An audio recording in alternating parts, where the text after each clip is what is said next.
Atención porque lo que os voy a contar hoy es realmente impactante y va a dejar a más de uno sin palabras. Se ha filtrado un audio que pone a Rocío Carrasco en una situación muy delicada y que además involucra a Fidel Albiach, Rocío Flores y David Flores, sin olvidar todos los episodios que se vivieron en esa casa que tantas polémicas ha generado. La información que traigo no es menor, es potente, dura y, sobre todo, reveladora. Así que preparad los oídos y la mente. Para poneros en contexto, muchos recordaréis que ayer compartí un fragmento de audio donde se hablaba de sustancias, de humo y de Rocío Carrasco prácticamente inmóvil en la cama, mientras Fidel Albiach gestionaba ciertos asuntos económicos que la involucraban. Este audio ya había generado revuelo, pero lo que traigo hoy es aún más estremecedor. No es un simple fragmento de rumores. Son testimonios, pruebas indirectas y comentarios de periodistas que dan una visión mucho más cruda de la realidad familiar. Quiero comenzar con algo que ha circulado por Twitter y que considero importante. Se trata de unos clips de Carmen, en los que Rocío Jurado deja en evidencia a Rocío Carrasco frente a Ortega Cano. No es un contenido breve, pero es fundamental, porque permite ver cómo poco a poco se van desmontando muchas de las versiones que se habían difundido sobre Carrasco. Rocío Jurado se muestra firme y clara, mostrando una perspectiva que durante años quedó oculta por la narrativa oficial de los medios. Y aquí entramos en un punto crucial, el audio. Su contenido es estremecedor. Revela situaciones dentro del hogar que ninguna persona debería haber tenido que soportar. Rocío Carrasco aparece como alguien que, según los testimonios, estaba completamente abrumada, afectada por sustancias que la mantenían en la cama, sin capacidad de atenderse a sí misma ni a sus hijos. Y mientras esto ocurría, Fidel Albiach, según periodistas como Laura Fa, estaba manejando temas financieros a su nombre. Este contexto genera una imagen de caos y desprotección que hasta ahora había sido ignorada. Pero hay algo más que no se ha contado lo suficiente. María Patiño. Sus comentarios son demoledores y, sinceramente, cuesta creer que se presente como periodista. Durante la grabación de la docuserie, Patiño afirma que Rocío Carrasco utilizaba lo que se conoce como violencia vicaria, intentando perjudicar a Antonio David a través de los hijos. Según ella, esta situación llevó a que Antonio David se encerrara en la casa de Rocío Jurado por miedo a posibles denuncias. Es decir, la docuserie no contaba toda la verdad. Se omitieron detalles que demuestran cómo se manipulaban a los niños y la familia. Ahora, entrando más a fondo en la vida personal de Rocío Carrasco, los audios y los testimonios muestran que había un patrón de comportamientos que resultaban dañinos. Rocío, según varios medios y periodistas que han seguido el caso, se encontraba en un estado de vulnerabilidad extrema. El uso de ciertas sustancias, algunas con humo, la mantenía prácticamente inmóvil en la cama. No estamos hablando de medicamentos comunes, sino de algo que alteraba sus capacidades y que afectaba la atención hacia sus hijos, dejando un vacío que todos los que rodeaban la situación percibían. A esto se suma el contexto económico y familiar. Fidel Albiach, su pareja, estaba al tanto de todos los movimientos financieros. Se sugiere que gestionaba el dinero de Rocío Carrasco, y que tanto él como otras personas conocían la situación real de los niños, que no estaban siendo atendidos como deberían. Esto genera una narrativa paralela a la que vimos en televisión. Mientras se mostraba una imagen de normalidad, la realidad era mucho más cruda y preocupante. Además, los comentarios de Carmen y el vídeo de Mike Vasco profundizan aún más en la gravedad de la situación.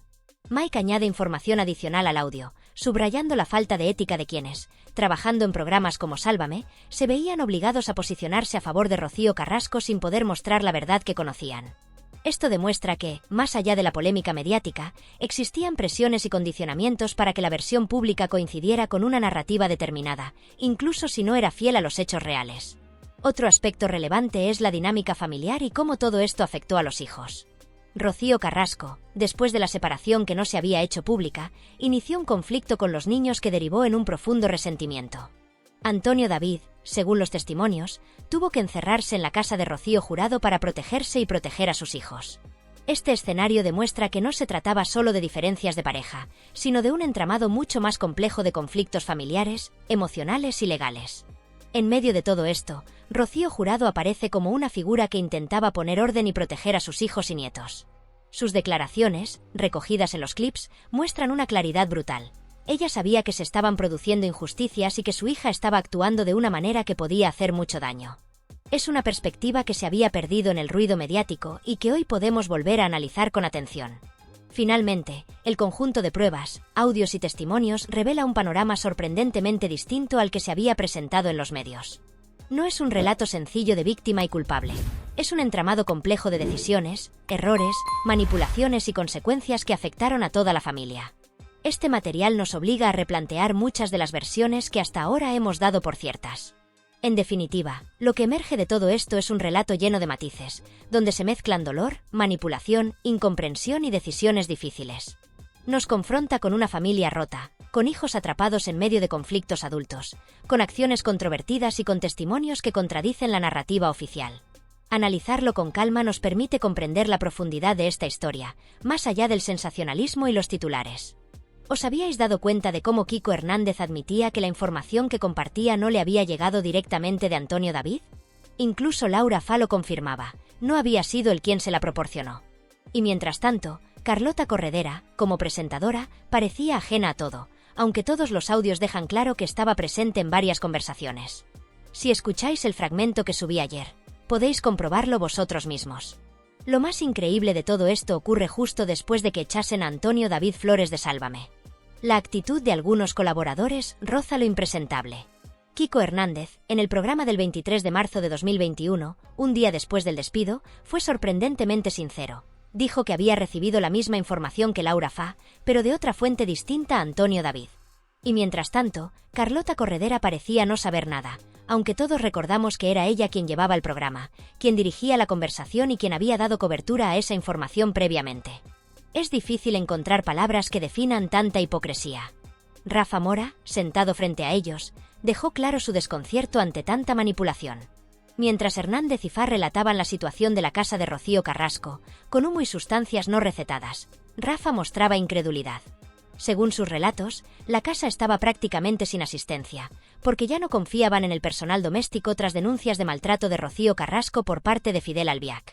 Imaginad el caos. Una casa desordenada, sin empleados, y una mujer que pasaba la mayor parte del día dormida o bajo los efectos de sustancias que la mantenían groggy. Kiko Hernández también confirmó algo que había pasado desapercibido. Rocío Carrasco estaba constantemente afectada por sustancias, algunas con humo y otras de procedencia incierta. Mientras tanto, Fidel Albiac no realizaba ninguna tarea doméstica. Ni limpiaba, ni cocinaba, ni se ocupaba de los niños. Además, temían contratar empleadas porque cualquier intervención podría ser interpretada como violencia de género, lo que complicaba aún más la situación en la casa. Lo que esto nos deja es un panorama inquietante. Los niños, Rocío Flores y David Flores, vivían en condiciones que se pueden calificar de deplorables. No es simplemente que la madre estuviera ausente. Las pruebas y relatos sugieren que el hogar estaba en un estado caótico, casi insalubre, que reflejaba un desorden absoluto y falta de cuidado hacia los pequeños. La imagen de Rocío Flores con un agujero en el zapato se vuelve todavía más terrorífica al entender el contexto completo. Volviendo al programa, Carlota Corredera se mostró extremadamente manipuladora y mentirosa, intentando justificar decisiones y relatos que habían quedado desmentidos. Incluso Kiko Hernández fue claro. La información no provenía de Antonio David, aunque muchos se empeñaran en hacer creer lo contrario. Esto demuestra cómo ciertos medios intentaron manipular a la audiencia, haciendo pasar relatos de colaboradores como si fueran declaraciones de la propia familia, cuando en realidad habían sido ellos quienes difundieron esos detalles en programas previos. Rafa Mora, en contraste, se negó a secundar las mentiras y fue consecuente con su ética, por eso terminó alejándose de la televisión y de Sálvame. Según la última información que se tiene de él, se dedicó a estudiar y aprobó las oposiciones a policía, tomando el camino más sensato tras salir de un entorno tan tóxico. El conjunto de audios y declaraciones también revela cómo se intentó manipular a la opinión pública durante la emisión del documental sobre Rocío Carrasco. Se quería dar la impresión de que todo lo contaba Antonio David, cuando en realidad la fuente eran los propios colaboradores del programa. Incluso Laura Fa llegó a ser desmentida por Antonio David, quien aseguró que ciertas historias sobre encuentros en hoteles eran totalmente falsas, y llegó a iniciar acciones legales al respecto. En definitiva, los fragmentos de audio, los testimonios y las imágenes muestran un panorama donde la manipulación mediática, la hipocresía de ciertos presentadores y la falta de ética de algunos colaboradores quedaron al descubierto. El análisis de estos materiales permite comprender la magnitud de la situación y el desorden real que había detrás de las cámaras, mucho más allá de los titulares y la versión oficial. Gracias a la comunidad, a los youtubers y a quienes analizan los audios, se puede reconstruir la verdadera historia, dejando en evidencia la manipulación y la falsedad que durante años intentaron mantener algunos en la televisión.